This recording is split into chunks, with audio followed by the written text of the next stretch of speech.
អាវុធមុខពីរដែលអាចសម្លាប់អ្នកបានគ្រប់ពេលវេលាទី1ពាក្យសម្ដីពាក្យសម្ដីគឺជាអាវុធមុខពីរដែលវាអាចសម្លាប់យើងខ្លួនឯងនិងអ្នកដទៃបានផងដែរពាក្យបុរាណខ្មែរមួយឃ្លាបាននិយាយថាអណ្ដាតជាអាចគន្លងបានសុខទុក្ខផងក៏ព្រោះអណ្ដាត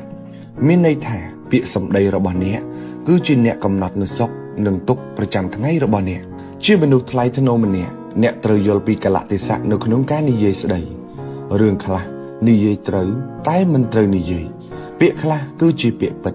តែបើនិយាយទៅធ្វើឲ្យគេមិនសប្បាយចិត្តធ្វើឲ្យគេឈឺចាប់អ្នកក៏មិនគួរនិយាយពាក្យទាំងអស់នោះដែរព្រោះវាអាចជាពាក្យនាំគ្រោះថ្នាក់ដល់ខ្លួនឯងនិងអ្នកដទៃបានផងដែរដូចជាសុភាសិតចិនមួយឃ្លាបាននិយាយថាសម្ដីគឺជាអាវុធដែលអាចសម្លាប់មនុស្សដោយមិនប្រឡាក់ឈាម